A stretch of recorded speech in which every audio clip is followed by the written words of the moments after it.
Dr. Kenneth Wilcox, postdoctoral associate in the Center for Integrative Developmental Science at Cornell University. His research focuses on developing and evaluating methods for integrative data analysis and novel data sources, leveraging latent variable and hierarchical models for longitudinal and cross-sectional data. His substantive research interests include cognition, mental health, and well-being. And he has published in peer-reviewed journals and develops open source statistical software. So let us welcome Kenneth Wilcox for our first talk.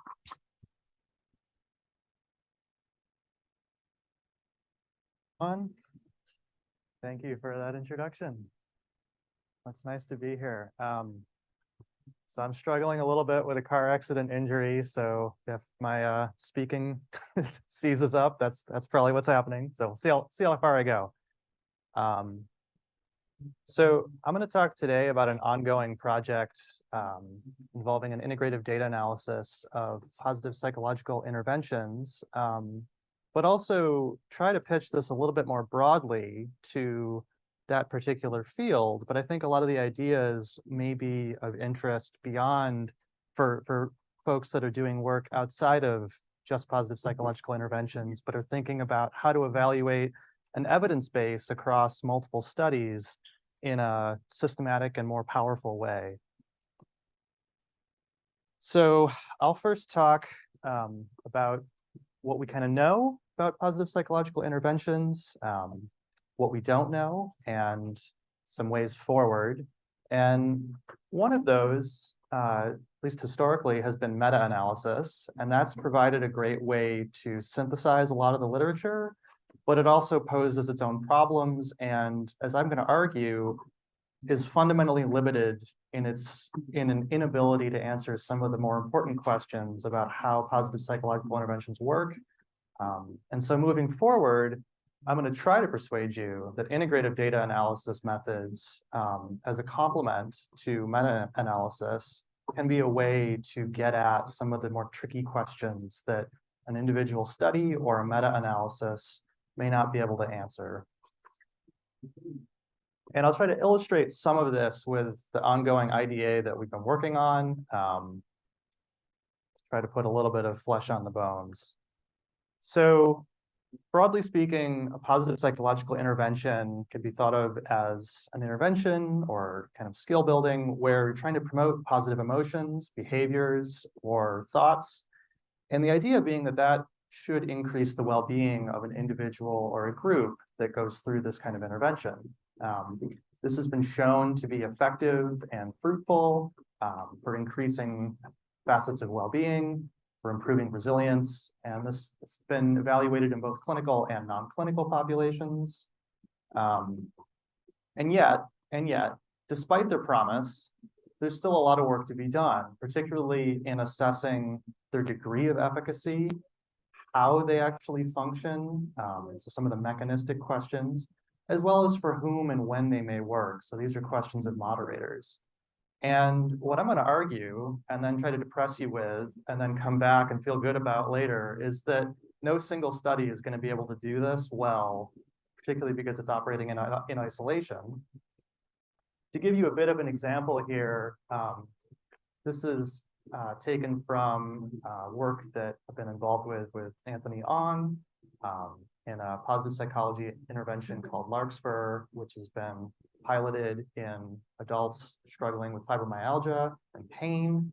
And as you can see, these are often sort of multi-week interventions. These can be delivered in person, they can be done online, sometimes they're facilitated, they can be done kind of self-paced, but they often focus on a variety of skills. And so in the PPI that we've been using, we have participants working on noticing and savoring positive events and experiences, on identifying and leveraging individual strengths, learning things like mindfulness meditation, working on positive reappraisal, particularly in the face of stressors in their day-to-day life, practicing gratitude, and acts of kindness. This is not exhaustive, but hopefully this gives a flavor of what these kinds of interventions are trying to help people work on.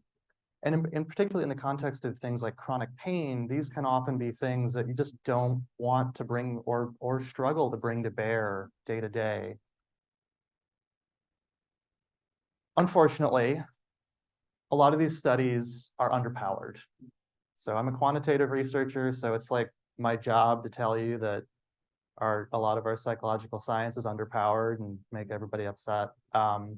The typical effect size that we see in these PPI studies is reasonable, like a standardized mean difference of 0.4. So it's often larger than what we might see in some other contexts. But the typical sample size that is being used in a PPI is often 20, maybe 35 participants in an intervention group and in a control group. And it's not enough. So if you wanted to just do a simple treatment efficacy test, you would need more than double that amount of participants per group, and in many cases, perhaps triple. And as we may all be aware of, it's just hard to do that sometimes. And so what are we left with doing? Well, meta-analysis has been a fruitful way to try to kind of overcome the limitations of an individual study by trying to synthesize the literature. So there have been some positive findings across the course of several meta-analyses that have been done of the literature that really do suggest that positive psychology interventions have small to moderate effects on improving well-being and mental health outcomes. There's less research that's been done regarding their impact on physical health outcomes. That remains an avenue forward. But this has been encouraging to take these small studies. They're underpowered, but in aggregate, they do seem to suggest that we're doing something right. But I'm going to complain about meta-analysis. So meta-analysis has been used to try to both kind of summarize the strength of these interventions in general, so questions of efficacy, and it's also been used to try to identify potential moderators, so characteristics about these studies or perhaps individuals that may govern how well a PPI might work. Unfortunately, we're often drawing the wrong kinds of inferences from moderation analyses in a meta-analytic framework. Meta-analysis is set up to answer contextual questions about study-level characteristics. So there's been some evidence that suggests that PPIs may be more effective in older populations, but this is really, which is interesting, but that's really information about the study cohorts rather than the age of any individual participant. So what we sort of know is that if you happen to be involved in a PPI in a setting with older participants, that PPI may be more effective, but I don't know if it works for you, which is kind of a bummer. So in some sense, meta-analysis may really not be set up to answer the kinds of individual or targeted moderation questions that would really help us facilitate personalized interventions. And the moderator analyses that we can do with meta-analysis are also often underpowered because they're limited by the number of studies that we can bring to bear. They're plagued by issues of apples and oranges measurement combinations. So we might think that we're measuring well-being with a set of scales in one study, but they're often different in another. And in a meta-analysis, we sort of standardize everything and call it a day. And it kind of remains this question of, well, what are we sort of combining? If we get an estimate of treatment efficacy or an idea about potential moderation, how accurate is it? It's kind of hard to really know. And perhaps more fundamentally, we also don't know about the studies that we're not including in a meta-analysis. Publication bias is real. The field has reckoned with this more broadly, and it remains an ongoing problem. This is getting better with pre-registration, with data sharing repositories, But we often have to wonder, are we getting a rosier picture of how well our interventions work if we're meta-analyzing literature that was likely published because it's underpowered, maybe overinflating how good these interventions might look. And at the end of the day, we still have no idea from a meta-analytic perspective the mechanisms that underlie how these interventions work. So I'm going to end my talk there, and no. So here it is. Here's the magical treatment. Now, so I'm going to actually advocate that we might want to think more about leveraging the original data from the studies that we have available and that will become available through something called integrative data analysis. This is similar in some ways to meta-analysis in that it's trying to synthesize multiple studies. It's trying to pull from a broad swath of evidence. The difference is integrative data analysis leverages the original participant level data from any study that offers it, whereas a meta-analysis is often using published or unpublished summary statistics, means, standard deviations, correlations, without ever actually having access to the original data. This is harder in some ways to pull off because original data is not always available, whether that's because of data sharing restrictions or researcher choice, can be hard to know. But ultimately, and I think Gene Glass kind of summarized this as well. So Glass is, credited with sort of being one of the major originators of meta-analysis. He's recently kind of been arguing that, look, we can share data.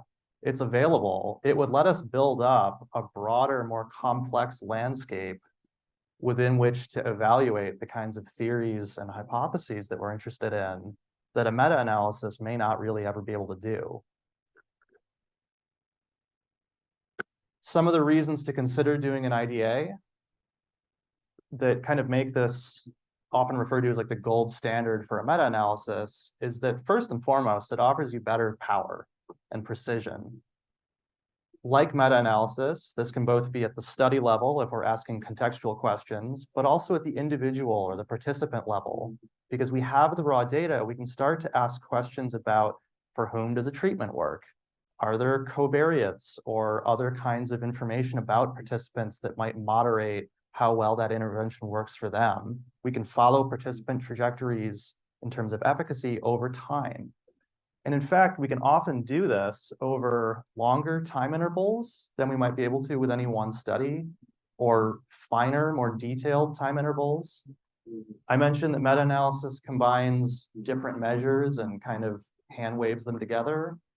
IDA both challenges us, but also really offers us the opportunity to think really carefully and critically about how we're combining measures. And I'll talk about this a little bit more in a bit, but this is maybe the hardest thing besides just getting the original data from each study, is really coming up with a measurement system where we know that if I tell you I'm measuring positive emotion in one study, I hope I'm measuring it on the same scale in another study.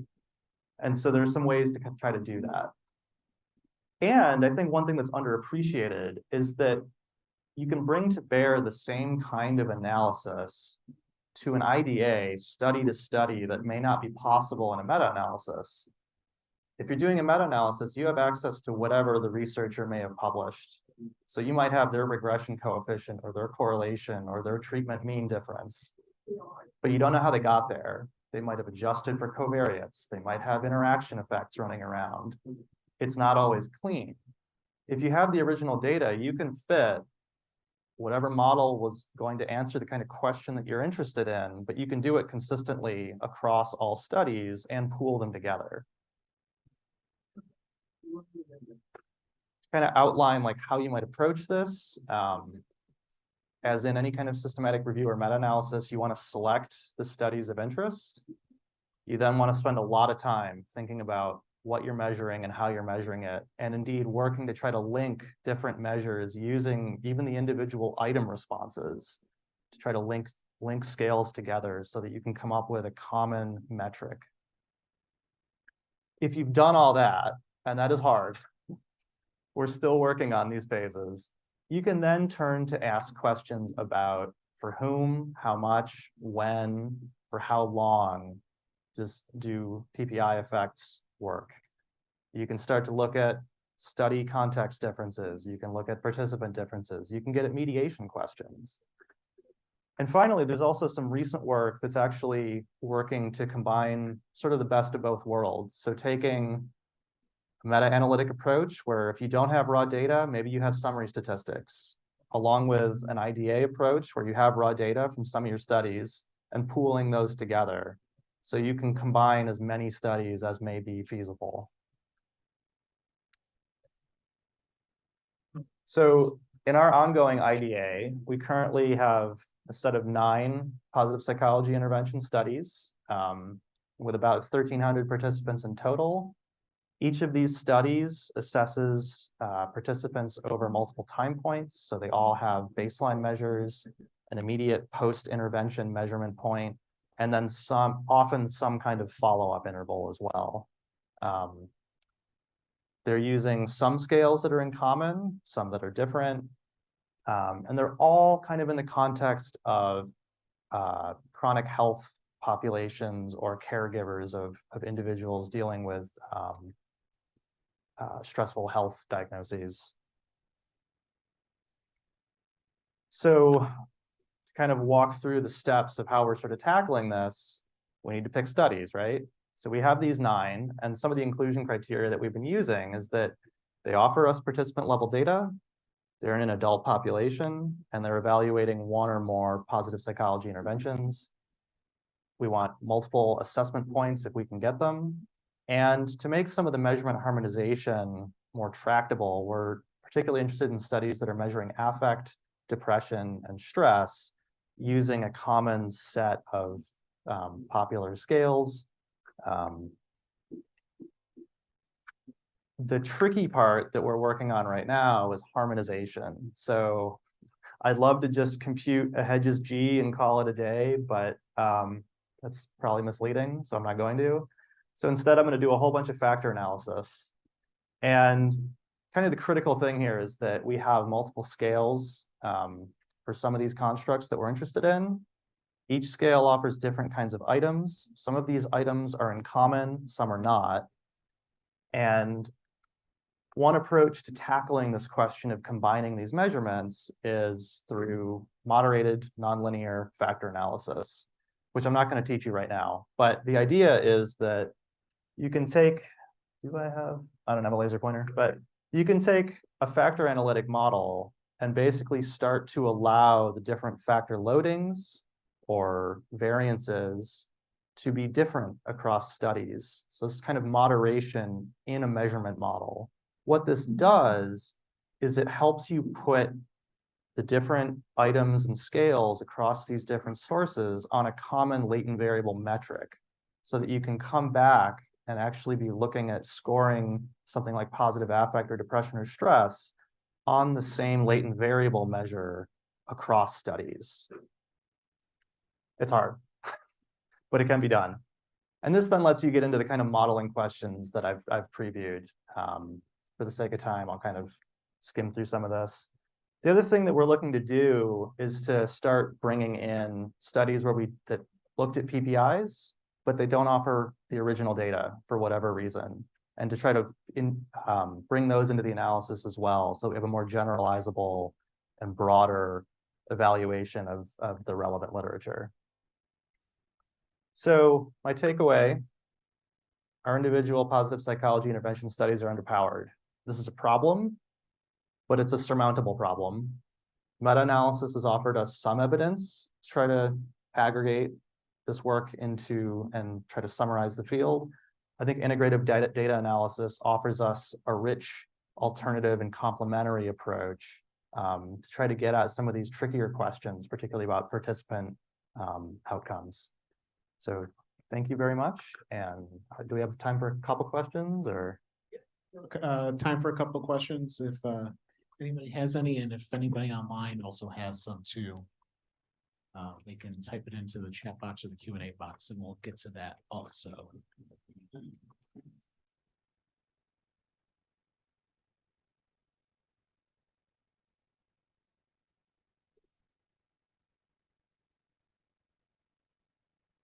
Hi, great talk. I was really interested when you started talking about harmonizing across the measures. So that's something I'm struggling with in my own work. Yeah. I'm wondering if in integrated data analysis, there is also a tool to account for differences in terms of the study timing follow-up. So I imagine those 9 studies all had different time intervals.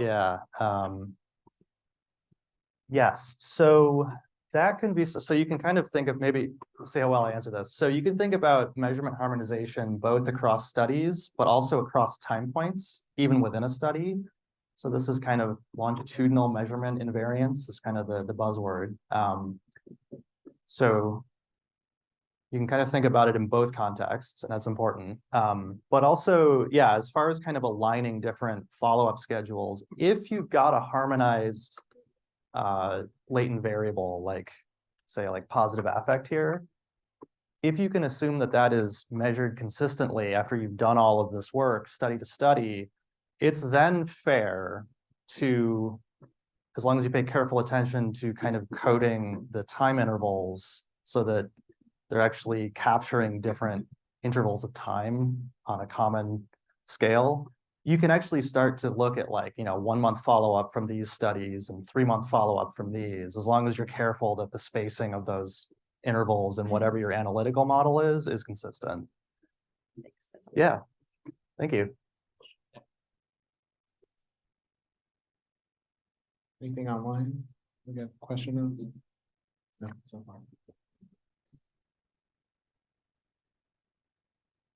Hello, thank you so much for your presentation. So when you describe the limitations of meta-analysis, you mentioned that it may not help us to understand the underlying mechanisms. Yeah. And can you then tell us how this approach is going to help us to understand the underlying mechanisms? Yeah, it's a really good question. So, yeah, so in meta-analysis, I guess when I say mechanism, I'm probably implying mediation. At least that's sort of what I have in mind. I don't know if I made that explicit. Particularly if we're thinking about kind of how these interventions might unfold. There's some theoretical models about kind of orders of impact on different kinds of constructs. So it may be that improving affect has subsequent effects on things like physical health outcomes, or pain outcomes in the study that we've been working with. And so those are the kinds of questions, those kinds of mechanisms that you can address from sort of a mediation or particularly like longitudinal perspective. If you're doing a meta-analysis, that's generally A, just not really evaluated, and B, like difficult to evaluate even if you want to. If you take an IDA approach and you have the data to support it, you can start to assess kind of mediational mechanistic questions, provided you've got, enough time points for this to make sense, by applying kind of mediational modeling to the raw data. Thank you very much. So yeah, absolutely.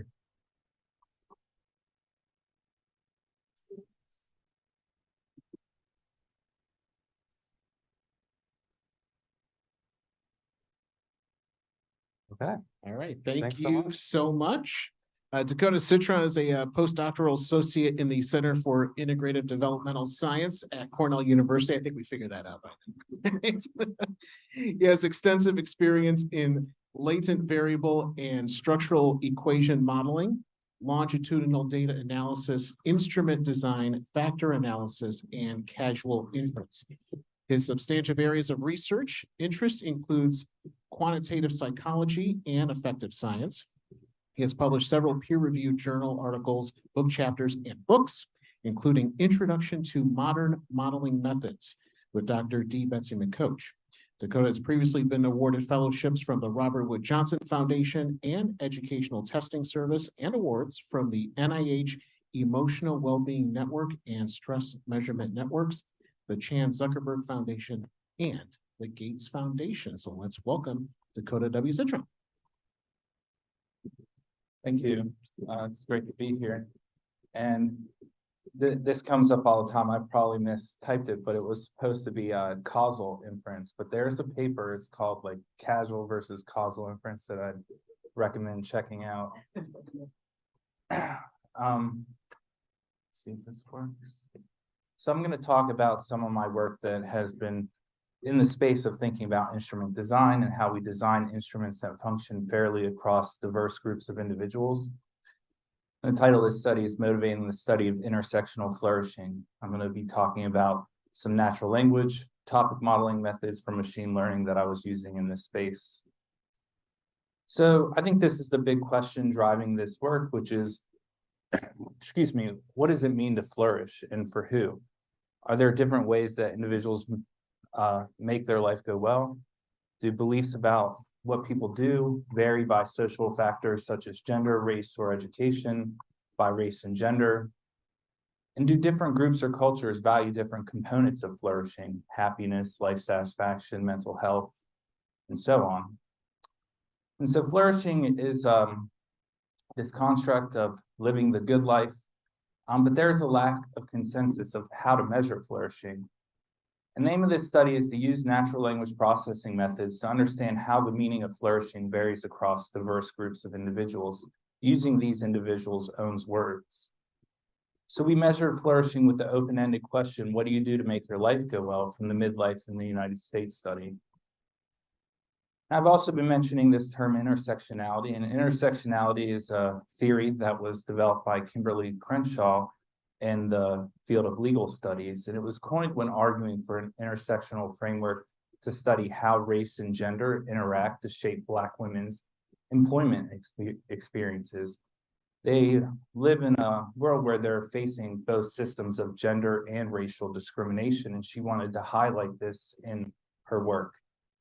And this graph here kind of shows you, we think about how people's lived experiences and identities are shaped.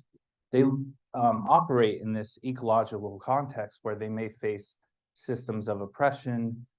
They may ascribe to different group memberships. And you can see here, all these factors are intersecting to shape an individual's lived experience. So in psychological research, there's been different approaches to intersectionality.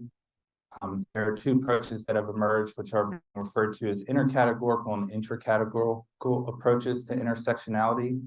Intercategorical approaches to intersectionality focus on the different intersections of identity, so maybe crossing age, by gender, by education, whereas intracategorical intersectional approaches look to highlight complexities within a particular intersection. So they may focus on educated males in later adulthood or Black females alone. So with all that in mind, we're going to look at data, about 1,700 responses from the open-ended question, what do you do to make your life go well? In the MIDAS study, these come from different samples within that study. Here's an example of one person's response to this question. I'll give you a second to look at that. But this response is really, characterizing these actions and behaviors an individual is taking to make their life go well. And we want to analyze this data using natural language processing techniques. And we're going to consider these intersectional identities. We form these intersectional subgroups at the intersection of gender, age, and education, where age was dichotomized at greater or equal than 48 years of age, and we're calling that later adulthood, and less than 48 years is early adulthood. And education, whether they had a bachelor's degree or greater or not. And so after crossing these three dichotomous factors, we had 8 intersectional subgroups. For example, one is males with a bachelor degree in later adulthood. And the analysis plan is to perform statistical topic modeling on these open-end responses. And we're going to perform the topic modeling separately for white Americans and Black Americans. And using a method called Dirichlet regression, we want to perform an intercategorical analysis, so looking across the intersection of these identities to see whether there's any relationship with topic prevalence. Do different groups talk about certain topics more than other topics in other groups? Here's a brief overview of topic modeling to get a sense of how this works. You start with a collection of documents, and in this case, it's the collection of individual responses to the question, what do you do to make your life go well? You're going to create something called a Word document matrix. You're going to decide on the number of topics. I'm going to say fit a 5-topic model. We're going to run that topic model, and then we want to analyze the output from this, where we have different documents here in this first figure showing the prevalence of the topic in that document. So in that first example, there's 70% of topic 1 in document 1 and 30% of topic 2 in document 1. And what these topics are is they're defined as a collection of words that have a high probability of belonging to this topic. And so what you have to end up doing at this stage is saying, well, it looks like this collection of words is defining this construct, and you have to subjectively label it. It's a little bit like latent class analysis when you have to identify and label the classes that you're looking at. So here's the results. Here's some descriptive statistics on our sample. I won't delve too into this other than to note that you can see a lot of variation in the sizes of these intersectional subgroup samples. So white males with a degree were the largest sample in this analysis, as well as Black males with a college degree were the smallest subgroup in this analysis. And here's the 8-topic solution for Black Americans. And so without going into too great a detail with this, I'll explain how we labeled topic 2, for example. So for topic 2, the top words were want, treat, treated, way, close, gratitude. And so when we looked at this and some other metrics, which we don't show here, we really saw this idea of the golden rule emerging, kind of treat others the way you wanted to be treated. So we labeled it reciprocity and mutual respect. But we also saw topics related to healthy lifestyle, living well. So in that first topic, you see words like exercise, eat, take care. We also have spirituality and faith. And so we have these 8 topics for Black Americans that emerged. Here's an example of a response that was characterized by optimism and positivity.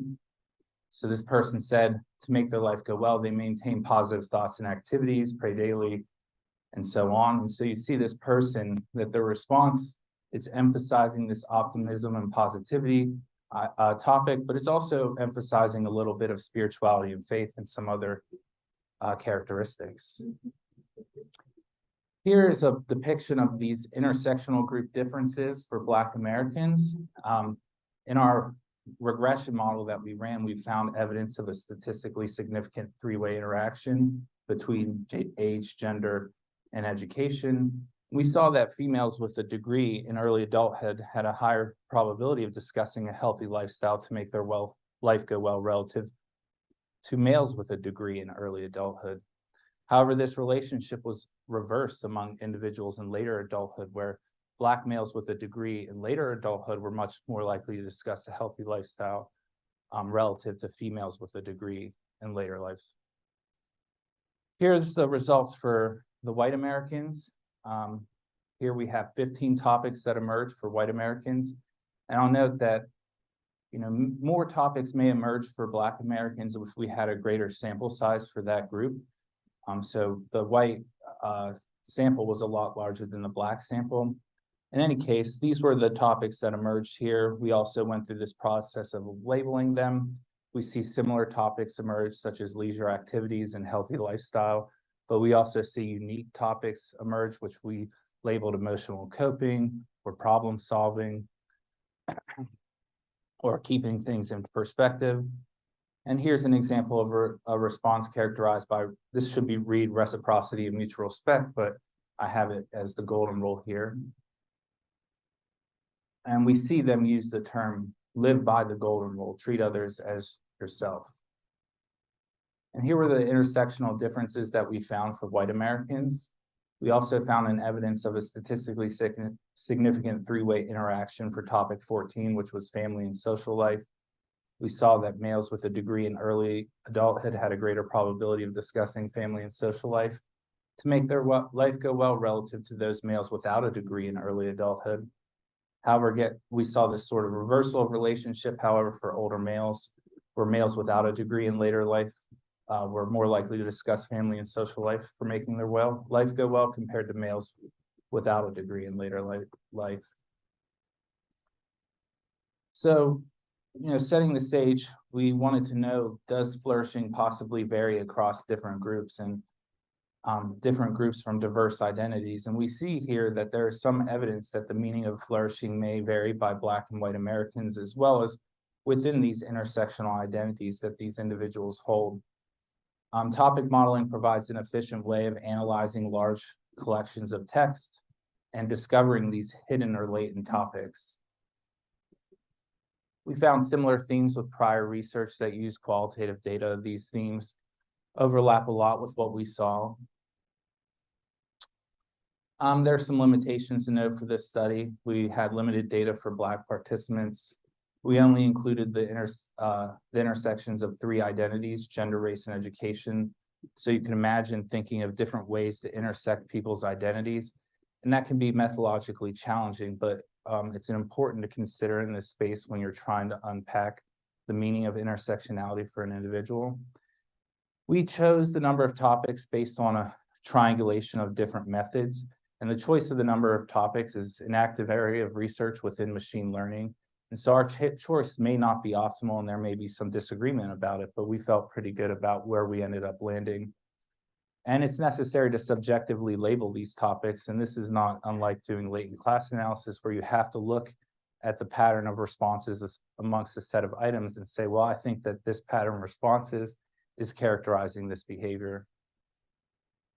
So in conclusion, we feel that more emphasis needs to be put on understanding how the meaning of flourishing varies across diverse identities.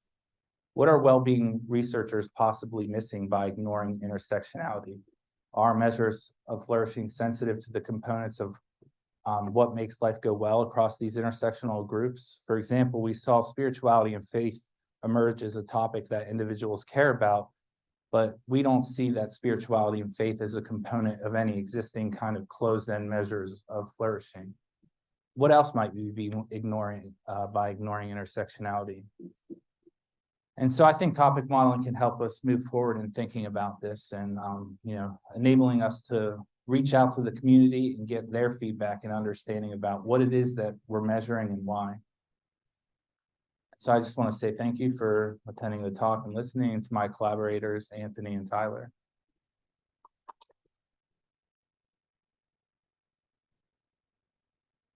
Any questions? For those online too, go ahead and put your questions in the chat or the Q&A box. Thank you very much for that talk. And I guess this is both sort of methodological question and then sort of the inferences you can draw. So I can appreciate how the demographic categories were used to sort of define boundaries of intersectionality or the components of that. I'm wondering, once you distill across the sample these topics, can you then incorporate other individual differences as moderators of these sort of effects? So what I'm asking is, so I sort of take the categories as sort of demographic categories or classifications, but they need not be synonymous with the person's identity. So we don't know how strongly a person identifies with their gender or race, but I can appreciate that you have that information as a category for people. Would there be a way, if you assessed in the MIDAS, for example, racial identity, would there be a way to look at how likely a topic or how prominent a topic is for a person based upon how strong their racial identity is? Or is that not possible once you sort of, because the topics emerge as sort of an aggregate emergent property of all the responses, but could you incorporate an individual's level of racial identity in interpreting how strong that is? Yes, there's a couple ways to answer this. One thing is that, we decided to do the analysis at the level of Black Americans and white Americans. This is because of a data limitation. We may have decided to do the analysis at the level of Black males versus Black females. But when it comes to really understanding their identity, I completely agree. Anthony and I have actually talked a lot about this question. And so to the degree that you have maybe a measure that talks about their racial identity, you can definitely explore the impact of that on the use of topics that emerge in this model. And so we fit that Dirichlet regression where we had main effects for age, gender, and education, as well as their interactions, as a way to study this intersection. But you could have also included in that regression an actual measure of their identity. That would be one way to characterize that. Another, idea that we've kind of thinking about is, so when people talk about discrimination, everyday discrimination, they'll mark the attribution of that. So they'll say like, I attribute this to my race, or I attribute this to my gender. And in a lot of scales, they will often mark like race, gender, looks, whatever. And so you might start to think about attributions as creating intersections to study as well. So like, do people who attribute their discrimination to race and gender look different than people who only attribute it to race, and so on? So I think there are a lot of interesting questions to answer in this space of intersectionality, but it's very tricky methodologically. Like, how do we piece this together? Your point is incredibly valid about, well, when I do this, I'm assuming that they ascribe to these identities. Another wrinkle, which I didn't mention here, is that these identities may change over time as well. And so you kind of need to handle that too.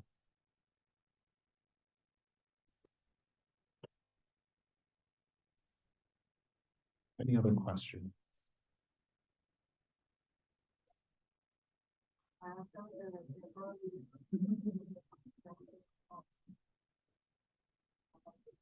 I'm coming from this, from the earlier literature that was looking at questions of emotional complexity and granularity and so on in older adults. And one problem was that the level of education of the person who was responding had an influence in terms of how much they wrote and also how many different topics they brought up. And so how were you dealing with this, and to what extent were you running into that here? Yeah, we didn't do anything to handle that in particular, although responses that were very short may end up getting dropped. So there were more than 1,700 responses in the data. But it's a valid concern, I think, in any natural language processing method is there some confounding of what you're seeing by maybe response behavior due to age or dementia or something like that, where they're not providing valid responses. So it would be kind of a measurement error concern that you would want to address. And I think there could be stuff in the methodological literature on topic modeling to try and account for that within your model, but I'd have to get back to you with more specific details. Any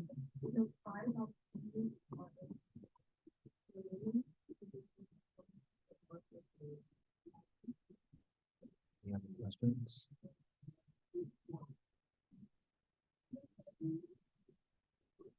All right.